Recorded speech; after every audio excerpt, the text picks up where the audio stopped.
Parashat Lecha. It is a fantastic parasha. Pashut fantastic. In the beginning of the parasha, it says, Vayomer Hashem el Avram, and God says to Avram, Lech lecha me'artzecha u'mimoladetcha u'mibet avicha el haaretz asher ar'eka. Go out, leave your land, your homeland, leave the house of your father into the land in which I would show you. Chazal darshaning and learned the commandment of Lech Lecha, Lech Lecha, go. If you're going to translate it literally, it means go to yourself. Lech Lecha, right? As not only as a geographic, destination that you have to go, but even more so to go into yourself, into the inner self of really who you are, to the root of your soul, to your spiritual soul, to the place in which mankind, a person, could really discover who he really is and what is his purpose in this world. We say, here, can you give me the board, please? No, it's okay, sorry. Is it this side? Okay, good. Give me the board. Okay. It's a famous diagram that I'm going to show you. It's the 4 circles. So we have the circle. There's one circle, right? And I'm not going to write it. I'm just going to write number 1. Number 1 is the circle of what you love to do. There's things that you love to do. The second circle is what you're good at. This circle is what you're good at. The third circle is what the world needs now. What the world needs is the third circle. And the fourth one is what would reward you and give you a sense of purpose in life. That place, right here, that place where all 4 circles meet is what we are talking about in this week's parasha. This is this place where all four circles meet, right there in the middle. That's what gives meaning to your life. When you're going to, for example, pick up a job or pick up a career or a path in life, you need to have in mind those 4 circles in your life. Because there might be things that I would like to do exactly perfect for you, Tzaddik.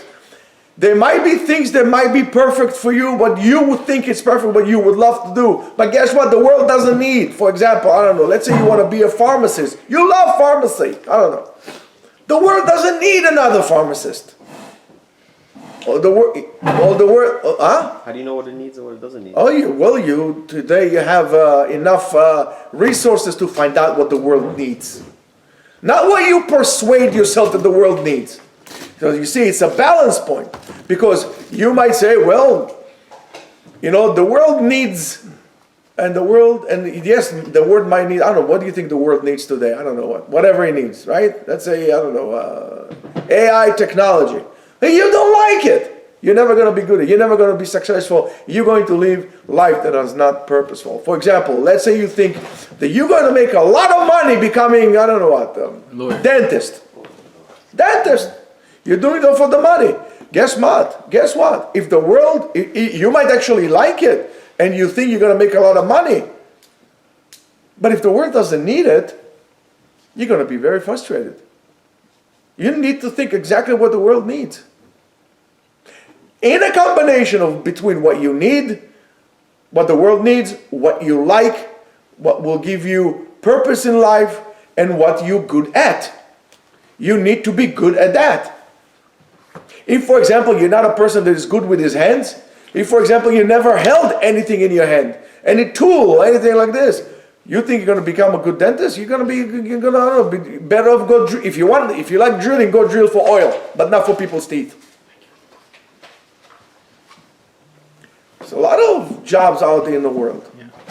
But the question is, how do we find that balance?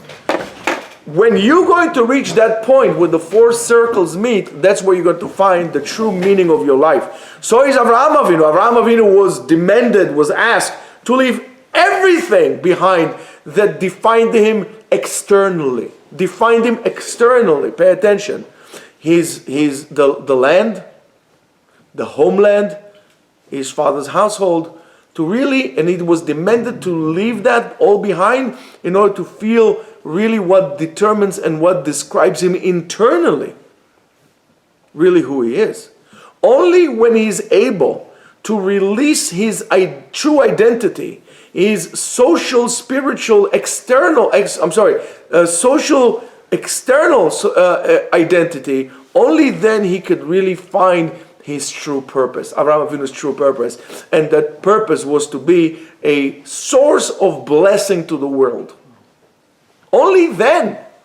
In other words, when you don't take these things into consideration, you are wasted potential. And as I explained to you, on Rosh Hashanah, we are being determined not only on what we did, but also on our wasted potential. You got to remember that. And as the pasuk says, "V'nirvechu becha kol mishpachot ha'adama," and all the people of the land will be blessed by you. And in other words, if we look at it this way, that Lech Lecha, that go to yourself, is a journey to the most inner point of Avraham Avinu, the most inner point of his existence, right? And that journey is to find this place where his love to HaKadosh Baruch Hu, his talent, his emunah, his chesed, and the needs of the world all meet together. He needed to do that. You need to think about this as well. How do your four circles meet? Do they meet at all? The pasuk says, "Me'artzecha," and we're going to repeat this concept a few times. Me'artzecha means, Am haaretz means the chomer, the chomriyut. Am haaretz is a person who is obsessed with materialism things, right? He cares about a Rolex or a watch that is expensive, but not about the time that he's wasting, right? Kind of over stuff like this. So, Mimoladetcha, what moledet is what you were born with, right? Leholid, right? In other words, your habits, your even national identity, as well as that. Mibet avicha are the formats or the family formats, right? That you are born into. Each one is different. Interaction into your family. Each group of people in each family is different. And here comes HaKadosh Baruch Hu. God comes and commands him. It says, you need to go through every shell, every layer of your identity. You need to dig out layer from layer until you're going to reach that part that it says, El haaretz asher alecha, to the land in which I would show you. In other words, you need to peel this off yourself in order to allow God to show you what's your true purpose. Until that point, you are going like a blind person in the darkness. Not only a blind person, in the darkness. Not only cannot help yourself, other people cannot help you as well.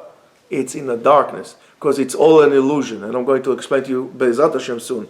The place in which Me'artzecha asher ar'eka, I would show you, right, is the place in which you would see yourself and be able to show yourself, but mainly see yourself in God's light. How does God's light reflect on you? That's what the shadow in which you would cast on the world. Not something that is external. Ar'eka, I would show you. The Kli Yakar explained to us that these are three levels also of love and connection. And he says these levels are very difficult for a person to disconnect from. And what does it mean? Artzecha is the place that we choose to live, right? Most likely we choose to live, guys, in places because of convenience. Because of convenience. Lord did. Excuse me? Kind of exactly what Lot did. And you know what? We all did that. Look, I chose to live in Kew Gardens, which is a great place. There's a great Torah there. It's close to many highways. There are schools for boys and yeshivas for girls and all these things like this. Wonderful shuls. There's a community that, Baruch Hashem, does not have any fights between the rabbis. It's something that was handed on from the previous rabbis. Everybody got along with everybody. It's really amazing community. You want to go to a highway, it's there. You want to go to Long Island, it's there. You have shopping, you have... you want to go to airports, which airport? Take your pick. It's all there. It was very convenient. Yes, I should have moved from there a long time ago. Why? I don't know. Go to see the elections in like a few days. You pick the place mainly because of convenience, not because of proper decisions. And the proper decision, we spoke about it many times, has to be place of chesed, place of Torah. Well, I did that, but things change. People move. And people move because of convenience. Some segments move to Great Neck, and some people move to Lakewood, and some people move to Florida, and the community could have stayed great and wonderful, even grow and prosper, but everybody else moved because of convenience. And now you're stuck. So that's exactly it. That's what we do, right?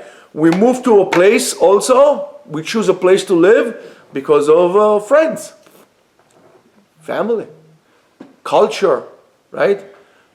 This is very easy to live. You could drop this. That's the easiest one of all. That's why you went minakal el kaved, from the most, almost like in Kriyat Shema, bechol levavcha, bechol nafshecha, bechol meodecha. That's exactly those three stages that are parallel in this parashat to Parashat Shema, to the concept of Shema, right? Because that benefit is external, is very external, right?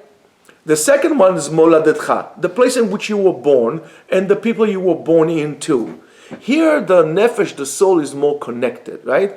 And this is already a family social connection, which is very hard to break. It's very hard to be an immigrant. Alone, not alone with your whole entire city that moved in. That's much easier. Alone, in other words, there's nobody there for you. You went alone. I experienced this firsthand, let me tell you that. I wasn't planning to, so it happens. But nevertheless, I experienced that, so I know what it is. Mi bet avicha, from the house of your father, the Kli Yakar says, this is the blood connection. This is also the economical connection to the people in which we did not choose, but that were created, those connections were created around us. That even if a person chooses to leave them, that, for example, the blood connection is always going to stay there.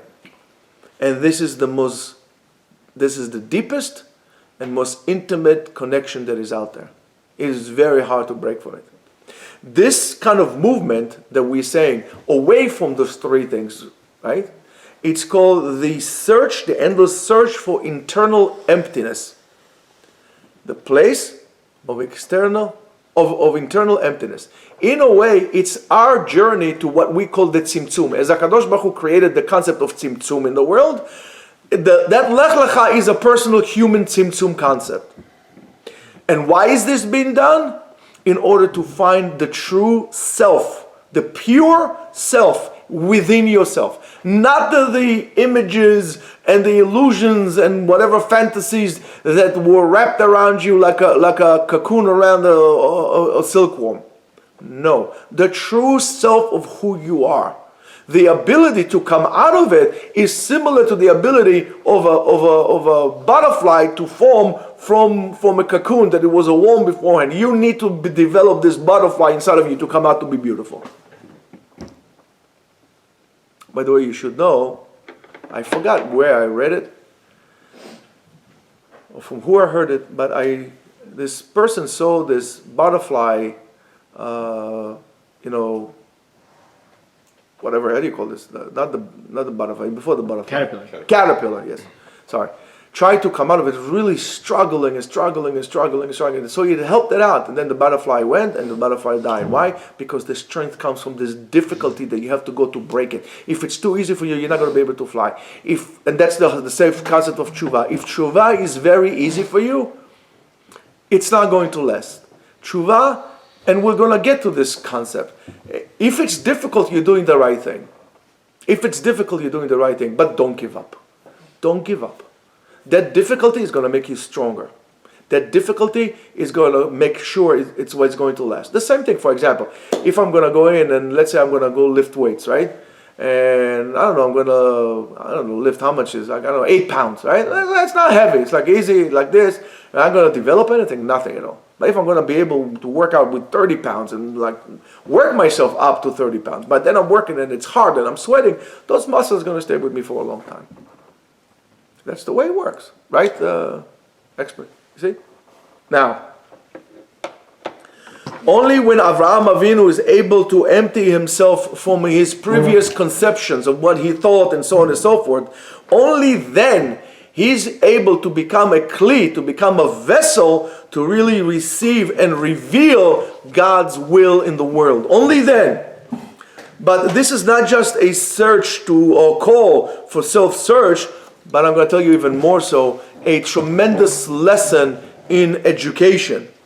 The Kli Yakar sees a resemblance to in education when we try to educate a baby or a young child, right? As the way that you educate a young child, how do you do it? You don't dump everything on him at once. You build it slowly, right? This is what HaKadosh Baruch Hu did to Avraham Avinu. He divided it into 3 parts, right? HaKadosh Baruch Hu goes with Avraham Avinu by stages, stage by stage. At the beginning, it's just a small thing. Do me a favor, Avraham. Lech Lecha me'artzecha. Go from here, go from Aram Naharaim, go over there, go to this one, go to that one. That's okay. There's probably better water there. Says, I'll go there, no problem. I'll walk, no problem. Then HaKadosh Baruch Hu continues to the social connections that you have. Leave your friends behind. Leave all your buddies that you drank beer with and, I don't know what, you have high five with. Just get rid of it. Let go of it. And at the end, he's talking about the most difficult part, the deepest part, which is the house, whatever you come from, and money. Just like Bechol levavcha, bechol nafshecha, bechol meodecha. Nafshecha is the nefesh. Levavcha is my heart. I give my heart to Hashem. But when it comes to money, hey, that's a little bit difficult. Right?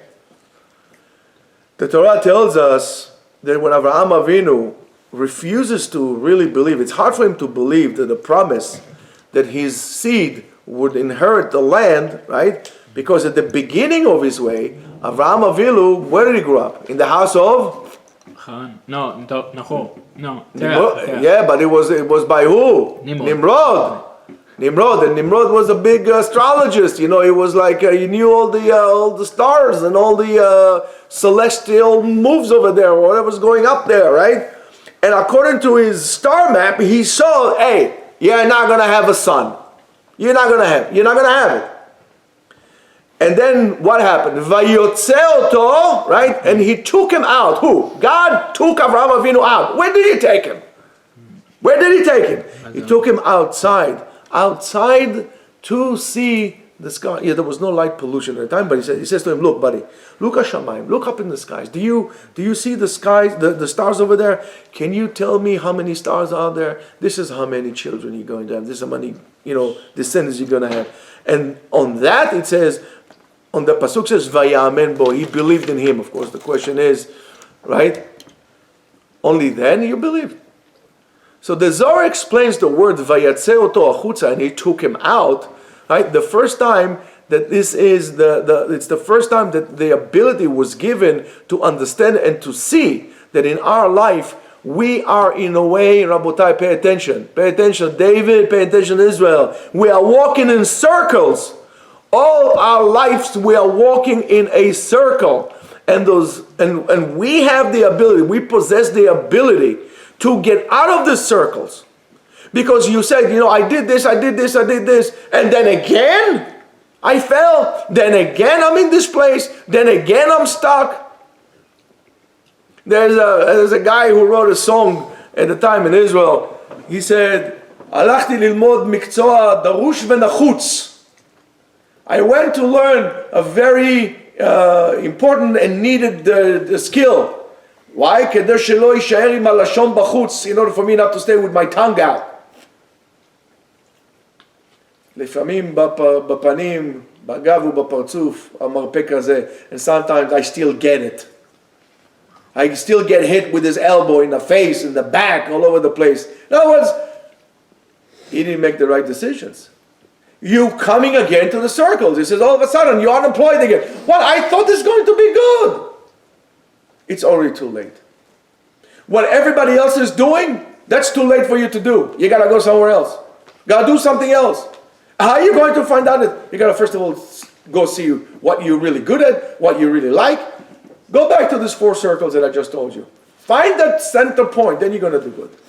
But if not, you're just going to keep on going in circles all the time, and you keep on persuading yourself, oh, this is good for me, oh, I need to do this, and then you drop this. It's like a person who goes to college, right?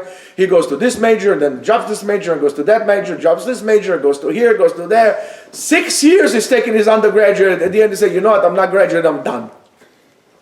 I can't do this, it's not for me. Of course, you did the wrong thing.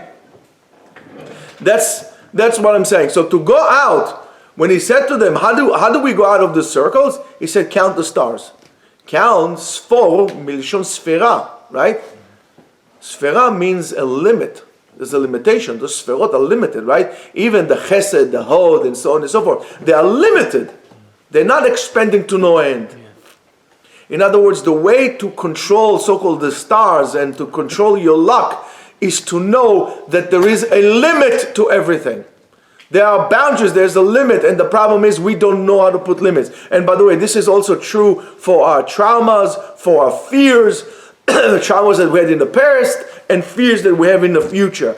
We need to learn how to limit our exposure to negativity that's spread out like a fire in a field of dry weeds. Negativity. We listen to all this news and so on and so forth, right? Throughout all our lives.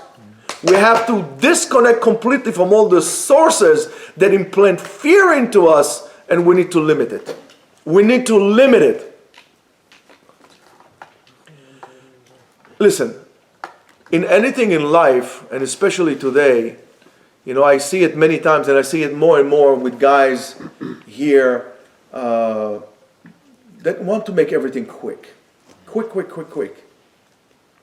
Right? They graduate out of school early. They want to go to do the 4-year college in 6 months. They want to do everything quick, and they don't understand one thing, that everything is a matter of a process. There's a process. And this is, by the way, from the beginning of the world. And you're not going to win. The world was not created at once. It took 6 days for God to create the world. Every process takes time. That's why there's no such thing as shortcuts. There's no such thing as a shortcut. Shortcuts bring you to nowhere. Shortcuts bring you to nowhere. If you want to be good at something, you have to invest the time in it. You have to invest the time, whether it's a hobby, whether it's your occupation, or a spiritual process. It all takes time. No shortcuts. As it says, right? Everybody wants to be a gadol b'Torah like the Gra. Everybody wants to be like the Gra, and they want to be it overnight. And on top of that, to have a good night's sleep during that night. It's just not going to happen. It takes time. It's a process. The call to every man that we have, right? It's a call that we hear. There's like a heavenly voice that every one of us hears at least one time in his life. Is that Lech Lecha? Go to you. Go to yourself. And again, not necessarily to leave one place to another place, but really to move deeper into yourself. Sometimes it comes to a place that you feel kind of burnt out, and this is the time for you. That's an indicator for you that it's time for you to stop moving. If you don't move, you decay. Stale water, go bad. You need to move all the time. Sometimes you in movement and you're saying, okay, now what? When you run, now what? Now it's time to move to the next stage up. And we really need to go into the depth of ourselves to really find out what is my essence, what is my part, what is my duty in this divine world that we live in. When a person is able to receive or reveal his true essence and his true meaning, he lives life of internal peace. You know why we don't have peace internally?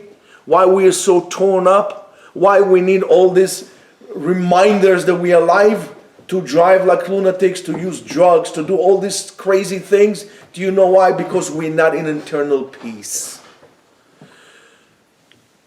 We are not happy either. To reach the level of internal peace, of happiness, is very important. You need to be able to reach that point. If not, you know that it's time for you to go in, to start fixing it. In order to, and this is only to become a blessing to others, not a curse. You don't want to become a burden on anybody else. You don't want to be a point that is just like a spiritual leech that you're taking out of people all the time. Because at the end, people are going to say, listen, I had enough. I can't carry you anymore, man. You got to carry your own weight. A blessing to a people is a person that has enough to overflow, but in order to give, you need to fill up the cup. And if you're not filling up the cup, you cannot charge other people. You can't quench the thirst of other people. You cannot help anyone. Right? For one person, it will take 5 years. For another person, it will take 50 years. That doesn't make a difference how long would it take. When a person is able to live this kind of life and to develop and to find his true essence, just like as Avraham Avinu, right? That was from a person that was seeking internal. Avraham Avinu was a person, he by himself. For 90 years he did that. He was looking for internal meaning. So some kind of meaning. He was a soul searcher. He became a person who carried the name of God to the world. He introduced God to the world in such a way. Now, say what you want to say, whether it's Christianity is a result, Islam is a result, by the way, they're all result of Judaism, and Judaism itself, it's all due to one person. That journey that Avraham Avinu did. Oh, the whole world is because of Avraham Avinu. Look at the influence that one person, now imagine each and every one of us will have this journey. We make the world better. That's how we do it. It's what could I do for you? Now that's true within friends. That's true within your relationship with your spouse. Why do you think people divorce so much? They're not willing to go internally to really see who they are, to present. How am I supposed to offer myself to my spouse if I don't know who I am? And then one day I find out, he says, listen, I didn't sign up for this. People are not committed to the process. It takes time to become a couple, to have this person, to recognize this person as your soulmate. A soulmate is not just a person that looks fantastic. A soulmate is a person that you cannot disconnect because of this wholeness. After 30, 40, 50 years you're married. And not because of convenience. You marry for convenience, you're going to fail. You're going to marry for money, you're going to fail. You got to marry and you can only find your true person only once you discovered who you really are. Because if your wife will tell you you're fake, she's right. You don't know who you are. You're saying that you are, but you're not. It takes a long time. So the idea that Avraham Avinu was demanded or asked to disconnect from all these external components that really shaped his identity is that he could really find his true internal identity, the essence in which God designated for him. And each and every one of us has something special, some special job, some special uniqueness that we have. From all the loves that a person has in the world, the greater love is when he is able to find his own self. Why? Because I told you a million times, love is oneness. When you are now one with yourself, you cannot love anybody else. You can lust a lot of people, but you can never love anybody because you're not in peace with yourself. Peace with other people starts with internal peace. Today they had huge demonstrations in Israel for some Haredim. Instead of learning Torah, they went to demonstrate. I guess that's okay, to stop Torah for that. I wish they would have 200, 300,000 people in Yeshiva instead of doing demonstration about not going to the army and saying some horrific things. they should have gone on and do kiruv to people and do chesed. We are not in Israel a healthy society, not because of the Arabs, because internally we're not in peace with one another. All these crazy parades that they have in Tel Aviv are only because we are internally crazy. We're falling apart. As a society, we fall apart. Because when there is no substance, you don't know if you have cracks in cement, you might have a tree growing there. Sometimes I go to nature, I go for a walk in the mountains or whatever. It's amazing. It always fascinates me. Such a musar I get from it. I see a giant boulder and a whole tree is climbing out of it. A whole tree is growing out of a boulder. How?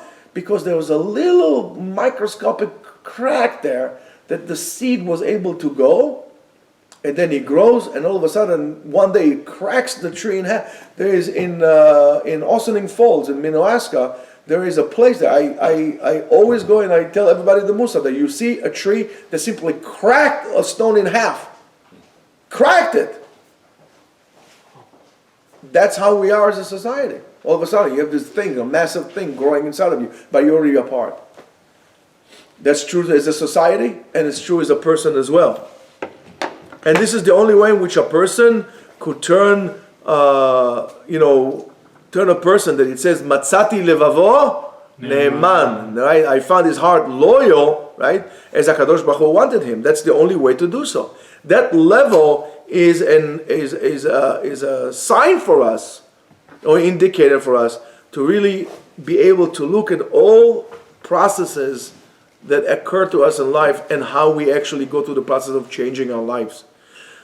We need to make those changes very carefully. We can't make harsh changes.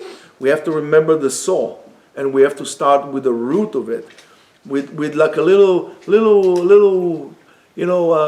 flickering of the wings of the caterpillar, slowly before he's able to fly.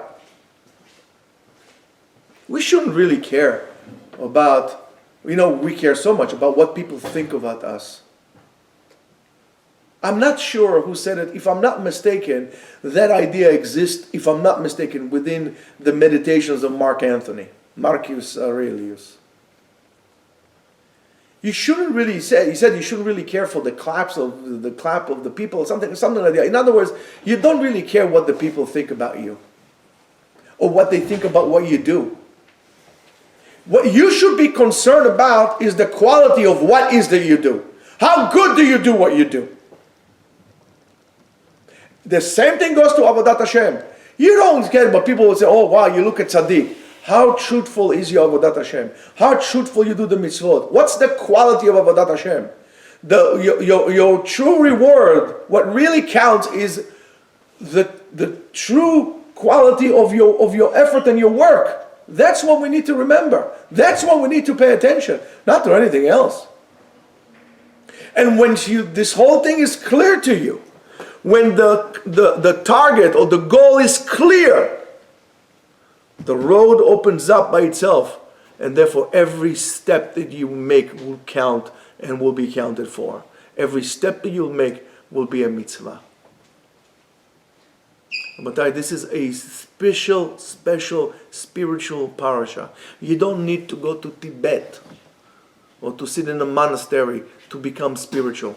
Look at what Avraham Avinu did. Think about what we spoke about today. Apply it to your life. I guarantee you, you're going to apply this to your life will change from one end to the other.